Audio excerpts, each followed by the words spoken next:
आप देख रहे हैं हमारा चैनल राइट टू लाइफ। आज हम बात करेंगे त्योहारों और रस्मों रिवाज के बारे में, खुदा का नजरिया। मजीद बात करने से पहले आपसे गुजारिश है कि वीडियो को पूरा देखा करें, चैनल को सब्सक्राइब कर लें ताकि आने वाले दिनों में मैं इस तरह की मजीद वीडियो आपके साथ शेयर कर सकूं। तो जी मेरे अजीजों, आज का जो टॉपिक है वो है त्योहारों और रस्मों रिवाज के बारे में खुदा का नजरिया। तो मेरे अजीजों, पाक कलाम में लिखा है इफसियों उसका 5 बाब उसकी 10 आयत, ये मालूम करते रहे कि खुदा को कौन से काम पसंद है। तो इसके लिए हम क्या कर सकते हैं, हम कैसे जान सकते हैं कि खुदा को कौन से काम पसंद है। यीशु मसीह ने कहा बाप के सच्चे खादिम रूह और सच्चाई से उसकी इबादत करेंगे, क्योंकि बाप चाहता है कि ऐसे ही लोग उसकी इबादत करें। इसलिए लाजमी है कि हम सब ये मालूम करते रहें कि खुदा कौन से काम पसंद करता है। लेकिन ऐसा करना आपके लिए हमेशा आसान नहीं होगा। अजीजों, मैं आपको बताना चाहता हूँ कि शैतान आपको उलझन में डालता है, शैतान आपको कंफ्यूज करना चाहता है, क्योंकि जब आप कलाम पे अमल करना शुरू करोगे तो ये दुनिया शैतानी है, ये दुनिया में शैतानी काम होते हैं। कलाम में हमने पढ़ा है कि ये दुनिया शैतान के हवाले है, शैतान के लोग, शैतान की बदरूहें काम करती हैं जो लोगों को कभी भी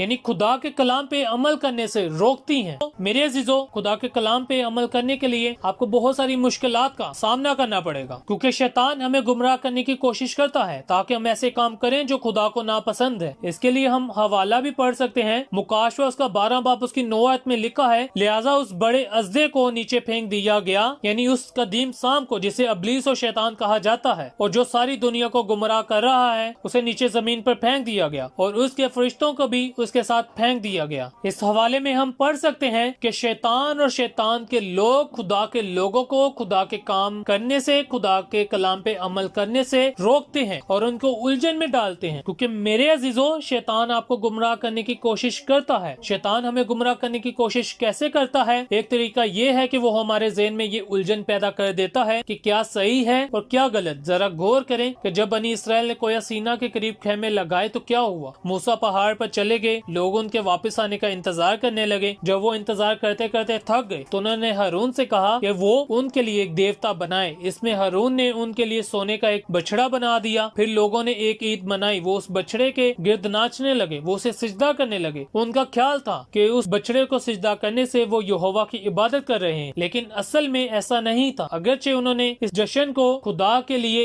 ईद भी कहा, लेकिन जो कुछ वो कर रहे थे वो खुदा की नजर में बुत परस्ती था। उनकी इस हरकत की वजह से बहुत सारे लोग अपनी जान से हाथ धो बैठे। इस वाकया से हमारे लिए क्या सबक है? सबक ये है कि अपने आप को धोखा ना दें, कलाम को जाने, कलाम को सीखे, कलाम को समझे। जैसा कि आपने देखा होगा ईस्टर पे, क्रिसमस पे और भी बहुत सारे ऐसे त्योहारों पे मसीहत कौम में दिन ब दिन ऐसी रस्में, ऐसे काम आते जा रहे हैं जिनको वो समझते हैं कि शायद इन हरकतों से, इन रस्मों से, इन कामों से खुदा खुश है और हम खुदा की इबादत कर रहे हैं। लेकिन असल में वो चीजें कलाम हमें मना करता है, कलाम हमें उनसे रोकता है। कलाम हमें ये सिखाता है कि हमें किसी भी जरिए से खुदा की इबादत नहीं करनी है और ना ही किसी चीज से जब हम खुदा की इबादत करते हैं खुदा खुश होता है। खुदा बल्कि तब खुश होता है जब हम सच्चे दिल से हकीकी तौर पे खुदा की इबादत करते हैं। बाइबल में लिखा है कि नापाक चीजों को हाथ ना लगाएं और खुदा से सीखें कि नापाक और पाक चीजों में इम्तियाज कैसे किया जा सकता है। अब आपके ज़हन में ये सवाल उठता होगा कि बाज मशहूर त्योहारों का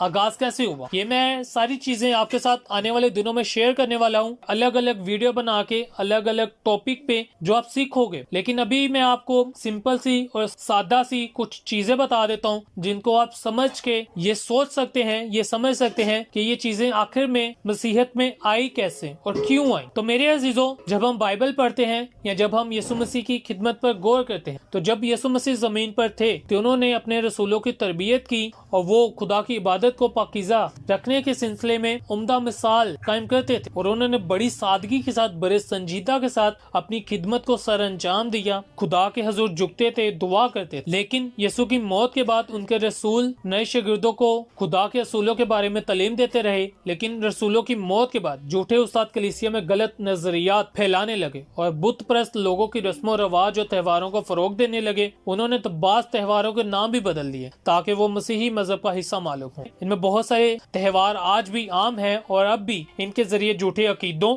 यहाँ तक के जादू टूने को फरोग दिया जाता है। पूरी दुनिया में त्योहार और रस्मों रवाज लोगों की जिंदगी का एक अहम हिस्सा है। लेकिन जैसे जैसे आप सीखेंगे, यानी जैसे जैसे आप कलाम पढ़ेंगे, तो आप ये सीखेंगे कि खुदा इनके बारे में क्या नजरिया रखता है, खुदा इनके बारे में क्या सोचता है, वैसे वैसे ही आप अपनी सोच को बदलना शुरू कर देंगे। जैसे मेरी आज से कुछ साल पहले और मेरी यही सोच थी कि हम जिस त्योहारों को मनाते हैं शायद हम खुदा को खुश करते हैं, खुदा बड़ा खुश होता है, लेकिन ऐसा नहीं था। वो जस्ट एक दिखावा था, जस्ट हम दिखावा करते थे, जस्ट हम कुछ देर के लिए चर्च जाते थे, लेकिन हम घर पे आके भूल जाते थे कि हमें दुआ भी करनी है या कलाम भी पढ़ना है। लेकिन आप जब सच्चे तरीके से खुदा को जान लोगे, खुदा की इबादत करना शुरू कर दोगे, तो आपको दुआ करना मुश्किल नहीं लगेगा, बल्कि आपको दुआ करने से इश्क हो जाएगा। तो यकीनन मेरे अजीजों, आपको आज की वीडियो से बहुत ज्यादा बरकत मिली होगी और आप सीखे होंगे कि खुदा का रस्मो रवाज के बारे में क्या नजरिया है। तो आने वाले दिनों में आपके साथ त्योहारों के बारे में और रस्मों के बारे में वो शेयर करने वाला हूँ। तो मेरे अजीजों, इस तरह की बहुत सारी रस्मों पे मैं आपसे बात करने वाला हूँ। इस तरह की बहुत सारी रस्मों पे कलाम से मैं आपके लिए वीडियोस बनाने वाला हूँ। अगर आप वो वीडियोस देखना चाहते हो तो जरूरी है कि आप इस चैनल को सब्सक्राइब कर लें और इस वीडियो को ज्यादा से ज्यादा शेयर करें, ताकि जैसे आपको इस वीडियो से बरकत मिलती है दूसरों को भी मिले। इस वीडियो को लाइक करें, कमेंट करके जरूर बताया करें कि आपको वीडियो कैसी लगी। अपडेट्स के लिए चैनल को सब्सक्राइब करें और बेल आइकन को भी प्रेस कर लें ताकि आने वाली मजीद वीडियोस आप तक पहुंच सके। तो चलिए फिर मिलते हैं नेक्स्ट वीडियो में, तब तक अपना बहुत सारा ख्याल रखिएगा। खुदा हाफिज।